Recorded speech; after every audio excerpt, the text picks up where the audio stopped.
Hello students, my name is Rohit Kushwaha. तो जैसा कि आपको याद होगा कि लास्ट क्लास में हम लोगों ने discovery of electron, discovery of proton and discovery of neutron के बारे में डिस्कस किया था एंड रदरफोर्ड मॉडल के बारे में डिस्कस किया था, यानी डिस्कवरी ऑफ न्यूक्लियस के बारे में।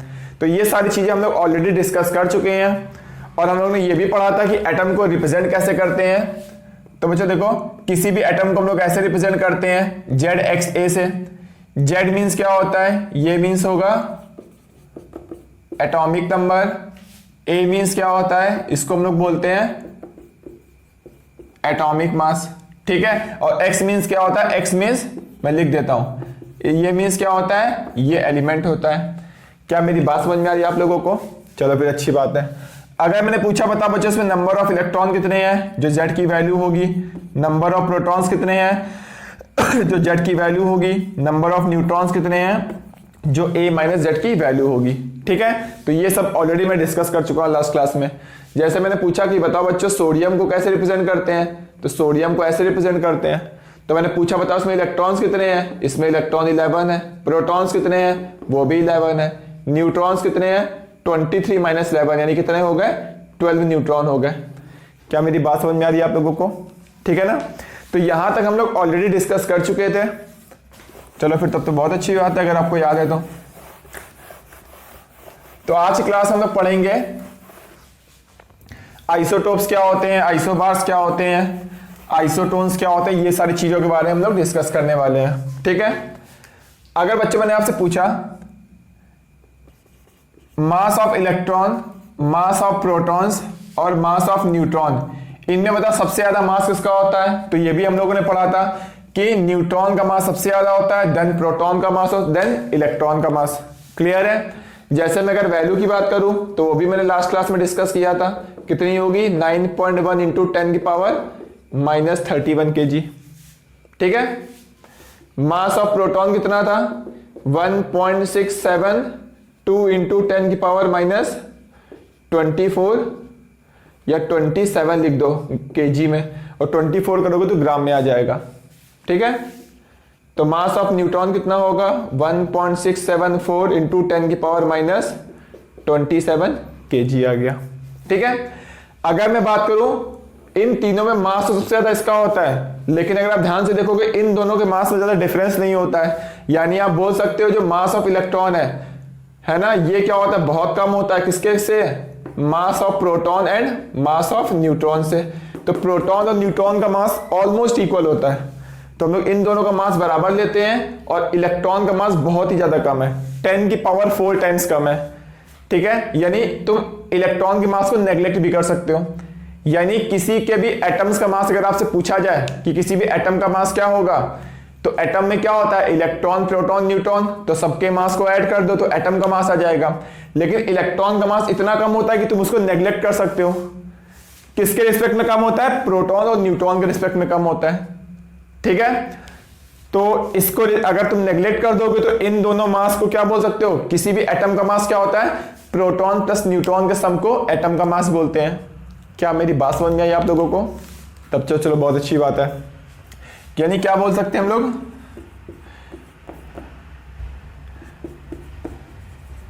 Total mass of atom equal to क्या लिख सकते हैं हम लोग? Total mass of protons and neutrons. तो प्रोटॉन और न्यूट्रॉन के मास को सबको ऐड कर दो तो उस एटम का मास आ जाएगा, ठीक है। और प्रोटॉन न्यूट्रॉन कहां होते हैं? वो न्यूक्लियस के सेंटर में होते हैं। यानी एटम का जो पूरा मास होता है वो कहां होता है? एटम के सेंटर में होता है, जिसको हम लोग क्या बोलते हैं? न्यूक्लियस बोलते हैं। क्या मेरी बात समझ में आई आप लोगों को? चलो फिर तो बहुत अच्छी बात है। तो ये सारी चीजें थी, बेसिक चीजें हम लोग ऑलरेडी डिस्कस कर चुके हैं, ठीक है। अब देखो बहुत इंपॉर्टेंट बात है मैं डिस्कस करने वाला हूं। जैसे मैंने आपसे पूछा कि मान लो सोडियम को हम लोग ऐसे रिप्रेजेंट करते हैं, इस टाइप से रिप्रेजेंट करते हैं, ठीक है। तो मैंने बोला कि बताओ बच्चों एटॉमिक मास ऑफ Na, यानी Na के एक एटम, एटॉमिक मास मतलब एक एटम का मास पूछ रहा है। तो सोडियम के एक एटम का मास कितना होगा बताओ बच्चों? जैसे देखो बच्चों, इसको हम लोग ऐसे लिख सकते हैं और इसको मैंने एक बार मोल कॉन्सेप्ट में डिस्कस भी किया हुआ है, तो मैं डायरेक्ट बता देता हूं। तो ये जो नंबर लिखा होता है इसको हम लोग क्या बोलते हैं, 23 AMU। ये क्या हो गया, सोडियम के एक एटम का मास हो गया। तो ये देखो बच्चों AMU में मास है, या इसको आप ये भी लिख सकते हो 23U भी लिख सकते हो। AMU मतलब एटॉमिक मास यूनिट। या फिर आप देखो ये भी लिख सकते हो, इसको ग्राम में भी कन्वर्ट कर सकते हो। ग्राम में वैल्यू क्या होगी, मैं लिख देता हूं 23, एक AMU क्या होता है 1.67 इंटू 10 की पावर -24 ग्राम होता है। तो इसको चाहे 23 AMU बोल दो, चाहे इतने ग्राम बोल दो, दोनों वैल्यू क्या है, सेम है। तो एटॉमिक मास मतलब एक एटम के मास की बात हो रही है। क्लियर हो गया आप लोगों को? तब तो चलो बहुत अच्छी बात है। अब बच्चों देखो मैं यहाँ आपको बताना क्या चाहता हूं, मैं ये बताना चाहता हूं कि देखो सोडियम के एक एटम का मास कितना है, 23 AMU है। अब मैंने क्या किया, ध्यान से देखना, मैंने सोडियम से क्या किया, एक इलेक्ट्रॉन को बाहर निकाल दिया। तो बच्चों इसमें इलेक्ट्रॉन कितने हैं, 11 है, प्रोटॉन्स 11 है, न्यूट्रॉन्स कितने हैं, 12 है। 23 माइनस 11 कितना आएगा, 12 आएगा। अगर मैंने इसको आयनाइजेशन एनर्जी दी, यानी इसको मैंने एनर्जी दी, तो एनर्जी दोगे तो क्या होगा, इलेक्ट्रॉन इससे रिमूव हो जाएगा, यानी ये क्या बन जाएगा, देखो बच्चों इससे मैंने इलेक्ट्रॉन निकाल दिया। तो पहले देखो इलेक्ट्रॉन प्रोटॉन बराबर थे, तो ये न्यूट्रल था, इसके ऊपर देखो कोई भी चार्ज नहीं दिख रहा है आपको। बट अब देखो मैंने इससे एक इलेक्ट्रॉन बाहर निकाल दिया है, तो क्या बचेगा, इसके पास एक इलेक्ट्रॉन कम हो गया। ठीक है, तो प्रोटॉन न्यूट्रॉन तो अभी भी क्या है, बराबर ही है। तो इसके ऊपर क्या आएगा, पॉजिटिव चार्ज आएगा, क्योंकि अब ये न्यूट्रल नहीं है, क्योंकि निगेटिव चार्ज कम है, पॉजिटिव चार्ज ज्यादा है। ठीक है, तो पॉजिटिव चार्ज एक बच जाएगा तुम्हारा, तो Na+ बोलते हैं। ठीक है, और इलेक्ट्रॉन को निकालने के लिए तुम्हें हमेशा एनर्जी देनी पड़ेगी। तो इलेक्ट्रॉन को निकालने के लिए जो एनर्जी देनी पड़ती है, उस एनर्जी का नाम क्या होता है, आयोनाइजेशन एनर्जी होता है। ये मैंने फर्स्ट क्लास में भी डिस्कस किया था, जब सम बेसिक कॉन्सेप्ट में पढ़ा रहा था, आपको याद होगा। अब इस आयोनाइजेशन एनर्जी के बारे में डिटेल में डिस्कस करेंगे जब हम लोग पीरियोडिक टेबल पढ़ेंगे। ठीक है, तब इसके बारे में डिटेल में डिस्कस करेंगे, ये वैल्यू किस किस फैक्टर पे डिपेंड करती है, आप कैसे कंपेयर कर सकते हो इन सब वैल्यू को। ठीक है ना, तो वो हम लोग आगे डिस्कस करेंगे। तो मैंने अब अगर पूछूं कि चलो सोडियम का जो एटॉमिक मास है वो 23 AMU है, मैंने पूछा बताओ बच्चा Na+ का एटॉमिक मास कितना होगा। क्या मेरा क्वेश्चन समझ में आया आप लोगों को? अगर मैंने बोला सोडियम का एटॉमिक मास 23 है, तो मैंने यहां पर देखो लिख रहा हूं कि बताओ बच्चों मास ऑफ Na+, या फिर लिख सकते हो, देखो बच्चों atomic mass of sodium equal to है 23 AMU, ये लिखा हुआ है। अगर मैं पूछूं कि बताओ बच्चों एटॉमिक मास ऑफ Na+, इसका एटॉमिक मास कितना होगा, तो आप बताओ क्या इसका आंसर दे दोगे। Na+ मतलब क्या, पहले समझो। Na+ मतलब इससे एक इलेक्ट्रॉन बाहर निकाल लिया गया है ना, यानी बस सिंपल से मैंने इसके इलेक्ट्रॉन कम कर दिया है। अब बच्चों देखो एटॉमिक मास क्या होता है, प्रोटॉन और न्यूट्रॉन का मास होता है। ठीक है, तो प्रोटॉन न्यूट्रॉन क्या इसमें कम हुए हैं, प्रोटॉन न्यूट्रॉन जितने थे अभी भी उतने हैं। इलेक्ट्रॉन का मास, वैसे भी एटॉमिक मास में इलेक्ट्रॉन का मास ऐड ही नहीं होता है, क्योंकि इलेक्ट्रॉन का मास इतना कम होता है कि उसको ऐड करो चाहे रिमूव करो ज्यादा फर्क नहीं पड़ेगा। ठीक है ना, क्योंकि इलेक्ट्रॉन के मास को लोग नेग्लेक्ट भी कर सकते हैं। इसलिए अगर तुमसे पूछ ले कि बताओ एटॉमिक मास Na+ का कितना होगा, वो भी 23 AMU ही होगा। क्या मेरी बात समझ में आई? तो ये देखो बच्चों बहुत इंपॉर्टेंट बात थी, देख लो ध्यान से। तो मैं मान के चल रहा हूं आपको समझ में आ गया है। ठीक है, ऐसे अगर मैं आपसे पूछ लूं कि बताओ बच्चों एटॉमिक मास ऑफ कैल्शियम पूछूं तो कितना होगा, कैल्शियम को रिप्रेजेंट हम लोग ऐसे करते हैं, तो इसका होगा 40 AMU होगा। ठीक है, अगर मैं आपसे पूछूं कि बताओ बच्चों एटॉमिक मास ऑफ Ca+2, तब भी 40 ही होगा। क्या मेरी बात समझ में आई आप लोगों को? क्योंकि +2 मतलब इससे 2 इलेक्ट्रॉन बाहर निकाल दिए गए, तो चाहे तुम इलेक्ट्रॉन ऐड कर दो चाहे इलेक्ट्रॉन रिमूव कर दो, उससे एटॉमिक मास पे कोई भी फर्क नहीं पड़ेगा। जैसे अगर मैं आपसे बात करूं कि फ्लोरीन के बारे में बताओ, फ्लोरीन को ऐसे रिप्रेजेंट करते हैं, तो इसका बताओ एटॉमिक मास कितना होगा, 19 AMU। अगर मैं पूछूं बताओ बच्चों F- का एटॉमिक मास बताओ क्या होगा, तो F- मतलब एक इलेक्ट्रॉन डाल दिया गया। याद करो हम लोगों ने सम बेसिक कॉन्सेप्ट के भी पहले सबसे पहले जो बेसिक क्लास पढ़े थे, तो उसमें हम लोगों ने पढ़ा था कि इलेक्ट्रॉन ऐड करोगे तो माइनस चार्ज आएगा, अगर इलेक्ट्रॉन रिमूव करोगे तो पॉजिटिव चार्ज आएगा। याद आ रहा है आप लोगों को? तो माइनस मतलब मैंने एक इलेक्ट्रॉन ऐड कर दिया है, तो इलेक्ट्रॉन ऐड करो चाहे रिमूव करो उससे कोई फर्क नहीं पड़ने वाला, अभी भी एटॉमिक मास कितना होगा 19 AMU ही रहेगा। क्या मेरी बात समझ में आ रही है आप लोगों को? तो अगर आप लोगों को समझ में आ रहा है तो प्लीज जल्दी से नोट कर लीजिए इसको, फिर मैं इसके आगे का पार्ट डिस्कस करता हूं।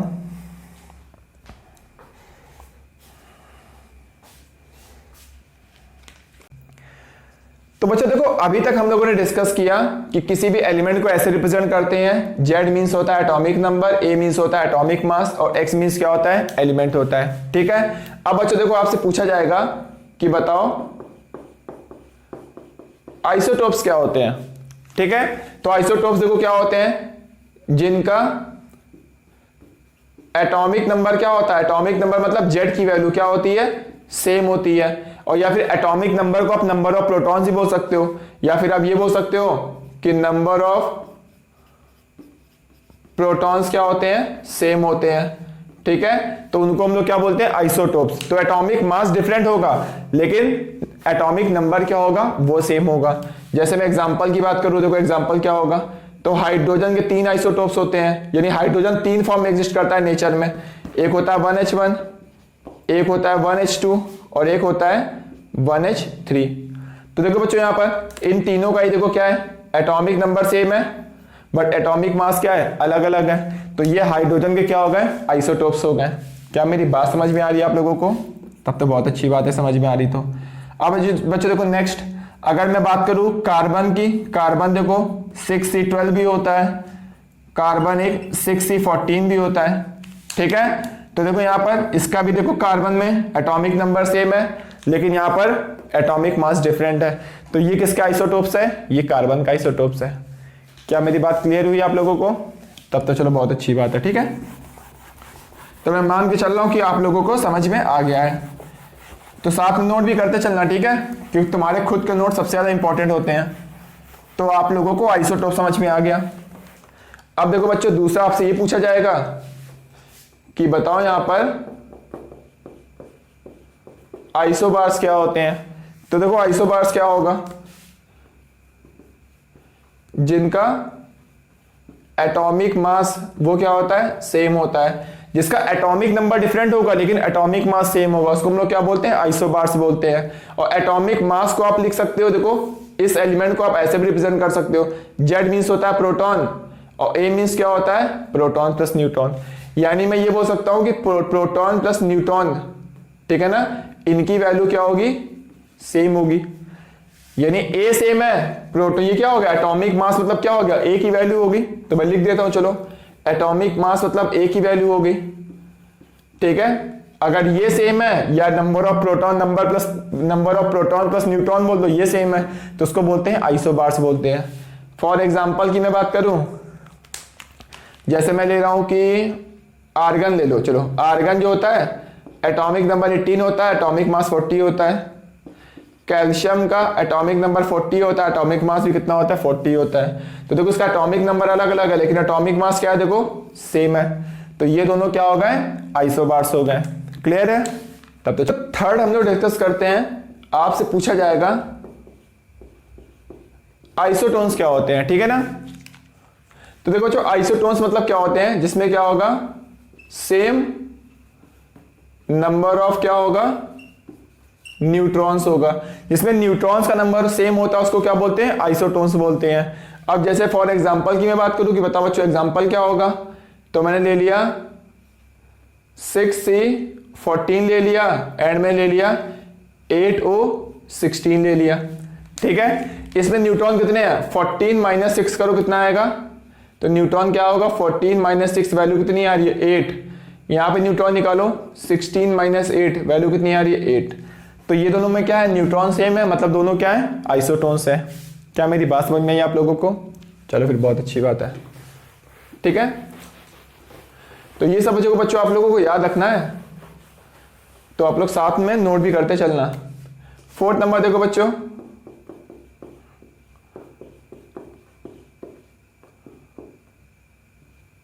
आइसोइलेक्ट्रॉनिक पूछेगा आपसे। आइसो मतलब सेम होता है, तो आइसोटोप्स मतलब सेम नंबर ऑफ प्रोटॉन्स या एटॉमिक नंबर सेम है। आइसोबार्स मतलब सेम, आइसोबार्स मतलब एटॉमिक मास सेम, ठीक है। आइसोटोन्स मतलब सेम नंबर ऑफ न्यूट्रॉन। तो वैसे ही देखो आइसो इलेक्ट्रॉनिक मतलब क्या होगा, yes, same number of electron, जिसमें इलेक्ट्रॉन सेम होता है उसको आइसो इलेक्ट्रॉनिक बोलते हैं। जैसे देखो मैं एग्जांपल समझा रहा हूं आपको, सोडियम है, उसको हम लोग ऐसे रिप्रेजेंट करते हैं, तो सोडियम में कितने इलेक्ट्रॉन है, 11 इलेक्ट्रॉन है। मैंने क्या किया, सोडियम से एक इलेक्ट्रॉन निकाल दिया, प्लस मतलब निकाल दिया, और कितना, +1 है मतलब एक इलेक्ट्रॉन निकाल दिया। तो बताओ बच्चों इसमें इलेक्ट्रॉन कितने बचेंगे, इसमें इलेक्ट्रॉन 10 बचेगा। वैसे देखो बच्चों मैग्नीशियम को कैसे रिप्रेजेंट करते हैं, ऐसे रिप्रेजेंट करते हैं, तो इसमें कितने हो गए, 12 प्रोटॉन हो गए, वो सॉरी 12 प्रोटॉन भी है, 12 इलेक्ट्रॉन भी है। अब मैंने क्या किया, अब देखो प्रोटॉन न्यूट्रॉन तो न्यूक्लियस के अंदर होते हैं, न्यूक्लियस के बाहर क्या होता है, इलेक्ट्रॉन होता है, तो इसलिए किसी भी एटम से इलेक्ट्रॉन ऐड करना भी आसान होता है, इलेक्ट्रॉन को रिमूव करना भी आसान होता है। तो यहां से अगर तुम 2 इलेक्ट्रॉन रिमूव कर दो, +2 करोगे, प्लस मतलब निकाल दिया, 2 मतलब 2 इलेक्ट्रॉन निकाल दिया, तो यहां पर 12 थे, 2 इलेक्ट्रॉन निकाल दो, कितना बचेगा, 10 बचेगा, ठीक है। वैसे देखो बच्चों एल्यूमिनियम की मैं बात करूं, तो एल्यूमिनियम को कैसे रिप्रेजेंट करते हैं, ऐसे रिप्रेजेंट करते हैं। इसके पास कितने इलेक्ट्रॉन है, देखो बच्चों 13 इलेक्ट्रॉन है, इससे मैंने 3 इलेक्ट्रॉन निकाल दिए, तो यहां पे कितना बचेगा, 13 में 3 निकाल दो, कितना बचेगा, 10 बचेगा। तो देखो तीनों में नंबर ऑफ इलेक्ट्रॉन क्या है, सेम है, तो ये तीनों को हम लोग क्या बोलेंगे, आइसो इलेक्ट्रॉनिक बोलेंगे। क्या मेरी बात समझ में आ रही है आप लोगों को, ठीक है ना। तो चलो मैं ये वाले पार्ट को भी रफ कर दूं। तो अब देखो नेक्स्ट हम लोग इसके आगे एक और देखो बात डिस्कस करते हैं, 5 नंबर, आइसोस्टर्स पूछेगा आपसे क्या होते हैं, बताओ बच्चों। तो आइसोस्टर्स मतलब क्या होगा, जिसमें same number of atoms and valence electron, जिसमें नंबर ऑफ एटम्स भी सेम होने चाहिए और वैलेंस इलेक्ट्रॉन भी सेम होने चाहिए, उसको हम लोग क्या बोलते हैं, आइसोस्टर्स बोलते हैं। अगर बच्चों पहले तो मैं ये बताना चाहूंगा कि वैलेंस इलेक्ट्रॉन क्या होते हैं, ठीक है ना। तो ये मैं आपको तब बता पाऊंगा जब मैं केमिकल बॉन्डिंग चैप्टर पढ़ाऊंगा, तब मैं आपको अच्छे समझाऊंगा कि वैलेंस इलेक्ट्रॉन क्या होते हैं, क्योंकि ये केमिकल बॉन्डिंग का पार्ट है, ठीक है। लेकिन मुझे आपको यहाँ पे समझाना पड़ेगा, तो उसके लिए देखो मैं आपको शॉर्टकट में समझा देता हूँ कि वैलेंस इलेक्ट्रॉन क्या होता है।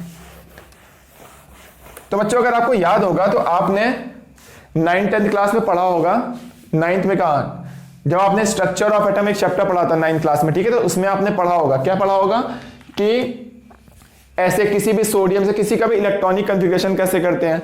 जैसे मैं बताऊं कार्बन की बात करूं, तो कार्बन को आपने ऐसे लिखना सीखा होगा, तो 2 क्या लिखते हैं, 2,4 लिखते हैं। नाइट्रोजन कैसे लिखते हैं, 2,5 लिखते हैं।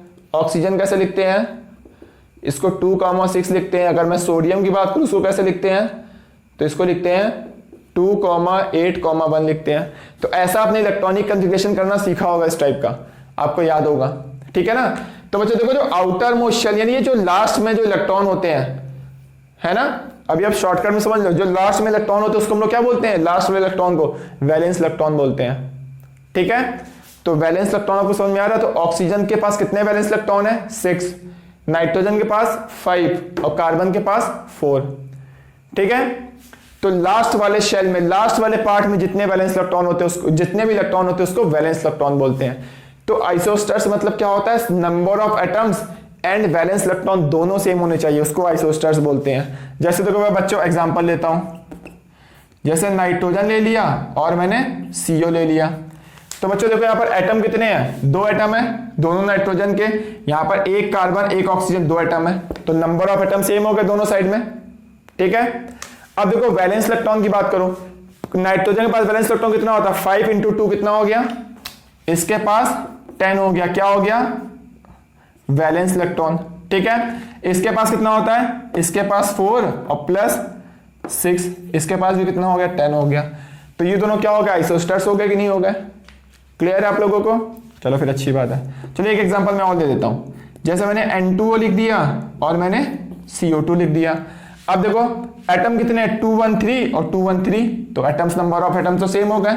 अब वैलेंस इलेक्ट्रॉन भी चेक करना है, सिर्फ एटम सेम होने से आइसोस्टेट्स नहीं होगा, एटम के साथ साथ वैलेंस इलेक्ट्रॉन भी सेम होने चाहिए। अब बच्चों देखो वैलेंस इलेक्ट्रॉन कितना होगा, नाइट्रोजन के पास 5 होते हैं तो 2 के पास कितना हो गया 10 + 6 कितना आ गया 16। अब यहां देखो कार्बन के पास कितना है 4 + 6 × 12 2 कितना 12 कितना हो गया 16। तो ये दोनों भी क्या हो गए आइसोस्टेट्स हो गए। क्या मेरी बात समझ में आई आप लोगों को? तो जल्दी से आप लोग इसको नोट कर लो।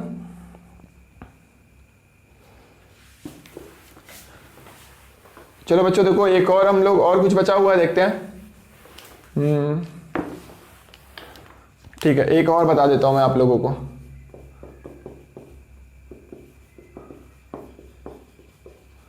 आइसोडाइफर्स पूछेगा क्या होता है, तो देखो बच्चों आइसोडाइफर्स मैं बता रहा हूं क्या होता है।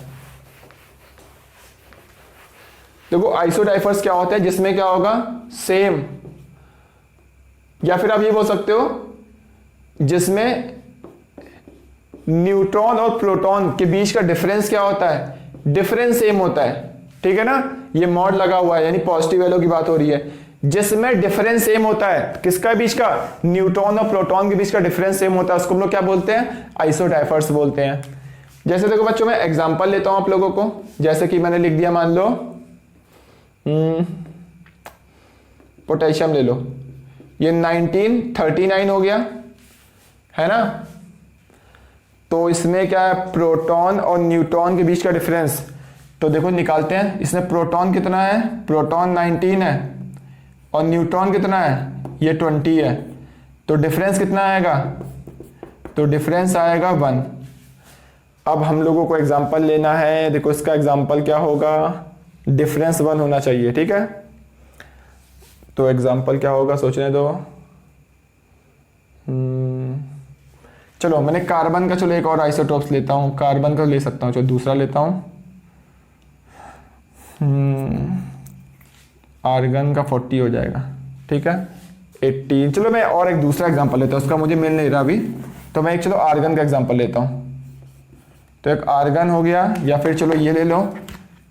तो बच्चे देखो इसका एग्जांपल मैं लिखता हूं, जैसे कार्बन हो गया 6C12 हो गया एंड 8O16 हो गया। ठीक है, तो बच्चे देखो यहाँ पे प्रोटॉन्स कितने हैं, प्रोटॉन 6 है और न्यूट्रॉन्स कितने हैं, इससे माइनस करो 6 आएगा। यहाँ पे प्रोटॉन्स कितने हैं 8 है, न्यूट्रॉन कितना होगा माइनस करोगे क्या आएगा 8 आएगा। तो बच्चों देखो यहाँ पे डिफरेंस कितना आ रहा है, डिफरेंस मतलब प्रोटॉन और न्यूट्रॉन के बीच का डिफरेंस कितना आएगा 0, यहाँ पे डिफरेंस कितना आएगा 0। तो ये दोनों क्या हो गए आइसोडाइफर्स हो गए। क्या मेरी बात समझ में आ रही है आप लोगों को? अगर समझ में आ रहा चलो बहुत अच्छी बात है फिर तो। ठीक है ना, मैं चलो इसको रफ कर देता हूँ।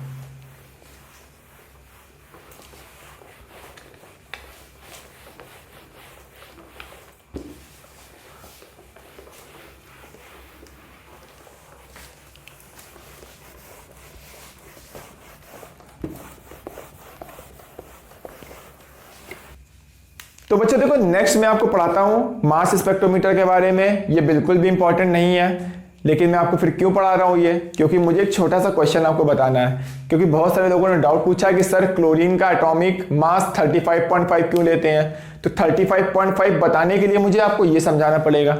ठीक है, तो आप इसको छोड़ भी सकते हैं चाहो तो, ठीक है ना, ये इतना इंपॉर्टेंट नहीं है। लेकिन देखो फिर मैं आपको समझा देता हूँ क्या है ये। तो मास स्पेक्ट्रोमीटर से एक्चुअल में क्या होता है, E/m की वैल्यू निकाली जाती है। E/m याद है कैथोड रे में निकाला था हम लोगों ने, है ना, एनोड रे में निकाला था। तो यहां से E/m की वैल्यू निकाली जाती है। ठीक है, या फिर आप बोल सकते हो आइसोटोप्स, हाइड्रोजन के 3 आइसोटोप्स होते हैं। 3 ही क्यों होते हैं, 4 क्यों नहीं होते, या 3 होते हैं कैसे पता चला, मास स्पेक्ट्रोमीटर से। या फिर जैसे मैं क्लोरीन की बात करूं, क्लोरीन के 2 आइसोटोप्स होते हैं, कैसे पता चला, मास स्पेक्ट्रोमीटर से। देखो ये कैसे काम करता है मैं आपको समझाता हूं। यहां पे आपने क्या किया, कोई एक सैंपल लिया, मैंने यहां पे एक सैंपल ले लिया। इस सैंपल को जैसे यहां डालोगे स्लिट से, ए से बी के बीच में क्या होगा, सैंपल वेपोराइजेशन, ये सैंपल वेपोराइजेशन चैम्बर है, यानी इस चैम्बर में क्या होगा, ए से बी में सैंपल वेपोराइज होगा। अगर सैंपल आपका लिक्विड या फिर सॉलिड फॉर्म में है तो सैंपल क्या होगा, इस चैम्बर में वेपर में कन्वर्ट हो जाएगा। ठीक है, अब देखो बी से सी जो चैम्बर होता है वो क्या होता है, आयनाइजेशन चैम्बर होता है। यानी क्या होगा, पहले सैंपल वेपोराइज होगा, अगर उसमें कोई बॉन्ड बना है तो क्या होगा, यहां पर इसके बीच में क्या होगा, उसका बॉन्ड टूट जाएगा। क्योंकि हम लोग एनर्जी देते तो बॉन्ड टूट जाता है। बॉन्ड टूटने के बाद क्या होगा, फिर उससे क्या होगा, अगर और एनर्जी दोगे तो क्या होगा, उससे इलेक्ट्रॉन बाहर निकलने लगेंगे। ठीक है, तो यहां पर इलेक्ट्रॉन बाहर निकल जाएंगे। फिर देखो यहां पे हम लोग इलेक्ट्रॉन कलेक्टर लगा देते, इससे इलेक्ट्रॉन कलेक्ट हो जाता है। यानी आपने एक सैंपल दिया, वो क्या हो गया, यहां पर वेपोराइज हो गया। ठीक है, अगर वो सॉलिड या लिक्विड है तो वेपोराइज हो जाएगा। अगर ये वेपोराइज हो गया, उसके बाद यहां पर क्या होगा, आयोनाइजेशन चैम्बर है, मतलब वो मैंने मान लिया कि वो M था, तो क्या होगा, आयनाइज हो गया, मतलब M+ में कन्वर्ट हो गया। ठीक है, तो बच्चे देखो वेपोराइज कैसे करते हैं, हीटिंग कॉइल से करते हैं। ठीक है, तो ये इतना इंपॉर्टेंट नहीं है, बट फिर भी आप लोग देख लो। तो यहां मैंने मान लिया ये आयनाइज हो गया। अब C से D में क्या करते हैं, इसको हम लोग एक्सेलरेट करवाते हैं। ठीक है, तो यहां पर C से D चैम्बर में हम लोग क्या करते हैं, इसको एक्सेलरेट करवाते हैं इस आयन को, और प्लस इलेक्ट्रिक फील्ड लगा देते हैं। क्योंकि याद करो कैथोड रे में क्या थे, उसमें भी इलेक्ट्रॉन्स थे, उसमें भी चार्ज था, तभी वो इलेक्ट्रिक और मैग्नेटिक फील्ड में डेविएट कर रहा था। यानी चार्ज पार्टिकल क्या होते हैं, डेविएट कर जाते हैं, मतलब डिफ्लेक्ट कर जाते हैं। वैसे देखो मैंने यहाँ पे क्या, इसके ऊपर भी चार्ज है, तो जैसे आप इलेक्ट्रिक फील्ड लगाओगे यहाँ पर, है ना, अब यहाँ पर मैग्नेटिक फील्ड भी मैंने लगा दी, तो जैसे आप यहाँ पे इलेक्ट्रिक फील्ड में चलो लगा देता हूं, मैंने यहाँ पे लगा दी इलेक्ट्रिक फील्ड। ठीक है, और यहाँ पे लगा दी मैंने मैग्नेटिक फील्ड, तो ये चार्ज है, ये तो क्या कर जाएगा, डिफ्लेक्ट कर जाएगा। तो ये डिफ्लेक्ट क्यों कर रहा है, चार्ज की वजह से डिफ्लेक्ट कर रहा है। क्या मेरी बात समझ में आ रही है। इधर मैंने क्या किया, देखो आयन को एक्सेलरेट कर दिया, यानी इस साइड में आयन क्या कर रहा है, मूव कर रहा है, इस साइड में इसका मोमेंटम है। तो अगर मैं आपसे बात करूं कि ये वाला जो डायरेक्शन होता है, इसमें ये डायरेक्शन किसका है, ये देखो मास का कोऑर्डिनेट है, क्योंकि ये आयन किस, देखो यहां पर देखो मैंने क्या लिया, तो ध्यान से देखो, सैंपल लिया, फिर वो वेपोराइज हो गया, फिर इसको आयनाइज कर दिया। ठीक है, आयनाइन है तो ये इलेक्ट्रिक और मैग्नेटिक फील्ड में डेविएट करेगा, तो इलेक्ट्रिक और मैग्नेटिक फील्ड लगा दिया हम लोग ने। तो डेविएट कर रहा है, यानी ये ऐसे मुड़ जाएगा, अगर तुम ये नहीं लगाओगे तो सीधा चला जाएगा। मुझे इसको डेविएट करना है, तो डेविएट करना है मतलब क्या है, इसमें चार्ज है तो डेविएट कर सकते हैं इलेक्ट्रिक और मैग्नेटिक फील्ड लगाकर।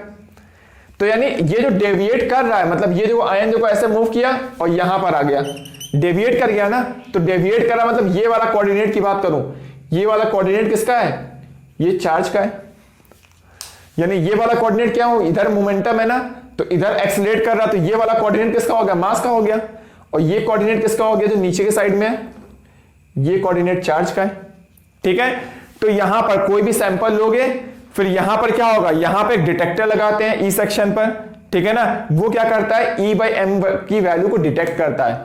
ठीक है ना, अब आपको बस इतना हल्का से जानना है कि हम लोग क्या करते हैं, यहां पर पहले सैंपल को वेपोराइज करते हैं, फिर आयनाइज करते हैं, उसके बाद एक्सेलरेट करवा देते हैं। और जैसे एक्सेलरेट करवाओगे तो ये ऐसा बना होता है मास स्पेक्ट्रोमीटर की, इससे यहां पर जो वैल्यू कलेक्ट होती है, डिटेक्ट होती है, उसको बोलते हैं डिटेक्टर। क्या करता है, E/m के रेशियो को कंप्यूटर से डिटेक्ट करता है। ठीक है, तो यहां पर देखो अगर तुमने हाइड्रोजन का सैंपल लिया तो यहां पर 3 जगह डिटेक्ट होगा, क्योंकि हाइड्रोजन क्या होता है, देखो ध्यान से, पहले देखो मैं इसको रफ करता हूं इस वाले पार्ट को। अगर आपने हाइड्रोजन लिया, मान लो यहां पर मैंने जो सैंपल लिया वो मैंने क्या लिया, अगर आपने हाइड्रोजन का सैंपल लिया है तो हाइड्रोजन का सैंपल क्या होगा, 1H1 होगा, इसमें 1H2 होगा, इसमें तीनों होते हैं। अब कैसे पता, जब आप हाइड्रोजन का सैंपल लोगे तो यहां पर क्या होगा, 3 जगह डिटेक्ट होगा। तो एक यहां डिटेक्ट होगा, एक यहां डिटेक्ट होगा, देखो ध्यान से देखो, और एक मान लो यहां पर डिटेक्ट करेगा। तो देखा गया, मैंने डिटेक्टर में देखा, मैंने हाइड्रोजन का सैंपल लेते हैं और वो देखा 3 जगह डिटेक्ट कर रहा है, तो इसका मतलब है 3 जगह डिटेक्ट क्यों कर रहा है, 3 जगह डिटेक्ट कर रहा है मतलब इसे E/m की वैल्यू 3 है। ठीक है, अब E/m की वैल्यू 3 है, इसका मतलब क्या होगा, उसके 3 आइसोटोप्स हैं।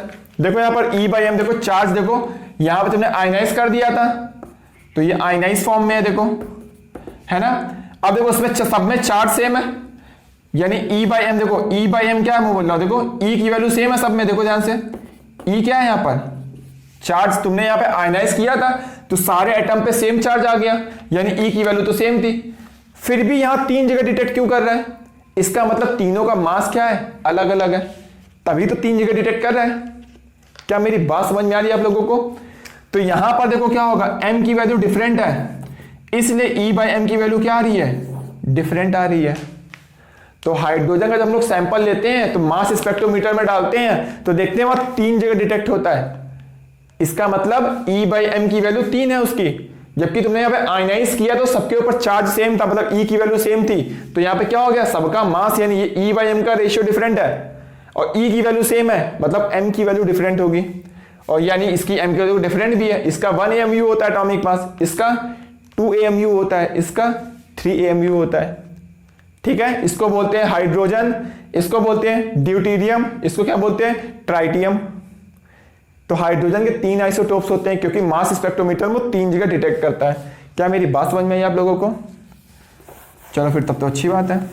तो मैं मान के चल रहा हूं कि आप लोगों को पूरा समझ में आ रहा है। ठीक है, अब देखो बच्चों मैंने क्या किया, नेक्स्ट देखो मैं आपको एग्जांपल बता रहा हूं जो कि मैं आपको बताना चाहता था। तो मैंने क्या किया, यहां पर जो मैंने सैंपल लिया है क्लोरीन का सैंपल लिया, जैसे क्लोरीन का सैंपल इसमें डालते हो, ठीक है, तो वो क्या होगा, पहले वेपोराइज होगा, आयनाइज होगा, आयनाइज होगा तो सबके ऊपर चार्ज सेम होगा। फिर जैसे तुम क्लोरीन का सैंपल लोगे, वो देखो बच्चों कितनी जगह डिटेक्ट होगा, ध्यान से देखो, ये जो डिटेक्ट होता है ना, ये सिर्फ 2 जगह डिटेक्ट होता है। क्लोरीन का सैंपल लोगे तो वो क्या होगा, यहां पर देखो, ध्यान से देखो, ये सिर्फ 2 जगह डिटेक्ट करता है। अब जितनी जगह डिटेक्ट करेगा यानी उसके उतने आइसोटोप्स होते हैं। तो हाइड्रोजन का 3 जगह डिटेक्ट करता है, क्लोरीन का 2 जगह डिटेक्ट करता है। तो यहां पर देखोगे एक E/m की वैल्यू ये देख ली, एक E/m की वैल्यू ये देख ली हम लोगों ने। ठीक है, तो यानी इसके जो क्लोरीन के होते हैं 2 जगह डिटेक्ट किया, मतलब इसके 2 आइसोटोप्स हैं। 2 आइसोटोप्स कौन कौन से होते हैं, 17Cl35 एंड 17Cl37। तो ये 2 क्या हो गए, क्लोरीन के आइसोटोप्स हो गए। क्या मेरी बात समझ में आ रही है आप लोगों को? ठीक है, अब बच्चों देखो क्लोरीन का इसका एटॉमिक मास कितना होता है, 35 AMU, इसका एटॉमिक मास 37 AMU, जबकि हम लोग क्लोरीन का एटॉमिक मास कितना लिखते हैं, 35.5 AMU लिखते हैं। तो 35.5 कैसे आया, देखो मैं वो समझाता हूं। तो बच्चों देखो, यहां मैंने क्लोरीन का सैंपल लिया और यहां मैंने मान लो क्लोरीन के 100 पार्टिकल ले लिए। तो जैसे 100 पार्टिकल को यहां से पास करोगे, एक्सेलरेट करवाओगे, वेपोराइज करके, आयनाइज करके, जैसे हम लोग एक्सेलरेट करवाएंगे तो देखा गया 100 पार्टिकल में, ध्यान से देखना, ये देखो 2 जगह डिटेक्ट हो रहा है। एक मैंने मान ली, ये वाली वैल्यू को मैंने 0.1 मान लिया, देखो ध्यान से देखना, इस पॉइंट को मैंने 1 मान लिया, इस पॉइंट को मैंने 2 मान लिया। ठीक है, चलो मैं इसको थोड़ा और ऊपर बना देता हूं जिससे आपको अच्छे समझ में आ जाएगा। तो देखो ये डिटेक्ट हो रहा है, डिटेक्टर में ये मैंने लिख दिया डिटेक्टर, ये 2 जगह डिटेक्ट हो गया। ठीक है, अब देखो एक में E/m की वैल्यू ज्यादा है और एक में E/m की वैल्यू क्या है, कम है। ठीक है, E/m ज्यादा है, इसका मतलब क्या होगा, मास कम होगा। ठीक है, यानी इस वाले का मास कम है और इस वाले का मास क्या है, ज्यादा है। मतलब ये वाला जो पॉइंट है कौन सा है, 17, ये वाला जो पॉइंट आया है पार्टिकल वो कौन सा है, 17Cl37 है, और ये जो पार्टिकल आया 17Cl क्या है, 35 है। क्या मेरी बात को आप लोग समझ पा रहे हो? ठीक है ना। अब देखो जैसे यहां से 100 पार्टिकल पास करते हैं मास स्पेक्ट्रोमीटर से, तो देखा गया कि जो क्लोरीन का जो यहां पे डिटेक्टर ने जो डिटेक्ट किया, वो क्या किया, इसके जो किया इसमें 25 पार्टिकल डिटेक्ट किए और इसमें 75 पार्टिकल डिटेक्ट किए। समझे, 100 पार्टिकल पास करने पे जो 2 जगह डिटेक्ट हुआ और एक जगह डिटेक्ट हुआ 25 पार्टिकल्स और एक जगह डिटेक्ट हुआ 75 पार्टिकल्स। इसलिए हम लोग बोलते हैं कि यहां पर अगर तुमने क्लोरीन सैंपल लिया, उसमें क्या होगा, क्लोरीन सैंपल में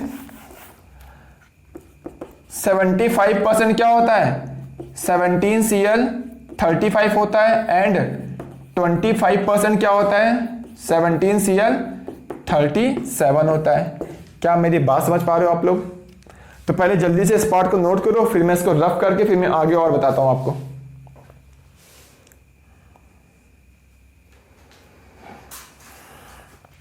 तो देखो जितना भी अभी तक हम लोग ने पढ़ा हुआ है, ठीक है ना, उसमें देखो इंपॉर्टेंट बात क्या थी मैं वो आपको समझा देता हूं, क्योंकि मास स्पेक्ट्रोमीटर केमिस्ट्री में हम लोग को पढ़ना ही नहीं है।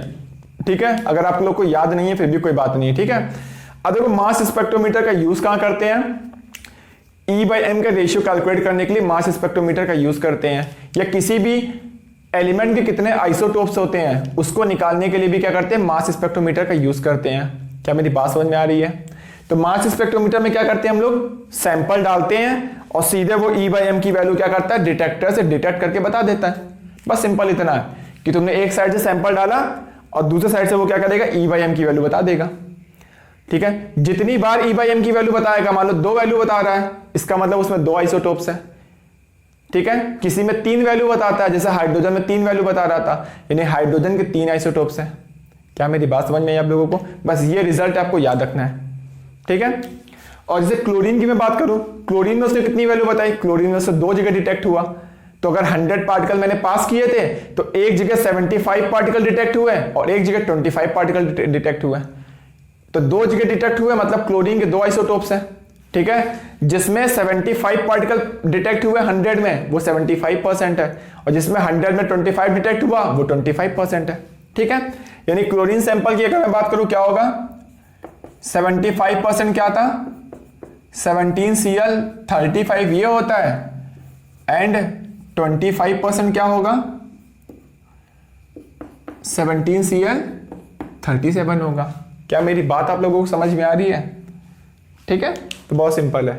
अब बच्चों देखो, अब अगर मैं पूछूं कि बताओ बच्चों क्लोरीन का एटॉमिक मास कितना होगा, अगर सारे एटम्स 35 के होते तो इसका एटॉमिक मास 35 AMU होता, अगर सारे एटम्स 37 AMU ये वाले होते 1737 वाले तो उसका एटॉमिक मास 37 AMU होता। बट उसमें क्या है, मिक्सचर है, यानी कुछ एटम्स क्या है, क्लोरीन 35 के हैं, कुछ एटम्स क्लोरीन 37 के हैं। तो यहां पे जो हम लोग निकालते हैं वो क्या निकालते हैं, एवरेज एटॉमिक मास निकालते हैं। एवरेज कैसे निकालते हैं, ये आपको सम बेसिक कॉन्सेप्ट में याद होगा। ठीक है, तो एवरेज एटॉमिक मास हम लोगों ने पढ़ा था वहां पर, आपको याद होगा। Average atomic mass equal to क्या होगा,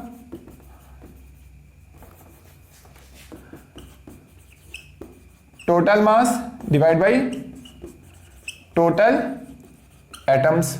जैसे मैं आपसे पूछूं बच्चों कि आपकी क्लास में मान लो 3 स्टूडेंट है, एक स्टूडेंट के 10 नंबर आए, ठीक है, मैंने टेस्ट लिया मान लो, ठीक है, एक स्टूडेंट के 10 नंबर आए, दूसरे के 12 नंबर आए, तीसरे के 14 नंबर आए। तो मैंने पूछा कि बताओ बच्चों इस क्लास का एवरेज कितना है, तो एक के 10 है, एक के 12 है, एक के 14 है। तो एवरेज कैसे निकालोगे, 10 + 12 + 14 ऐड कर दोगे, डिवाइड बाई 3 कर दोगे, यानी तुमने क्या किया, टोटल मार्क्स को काउंट कर लिया, डिवाइड बाई टोटल नंबर से डिवाइड कर दिया।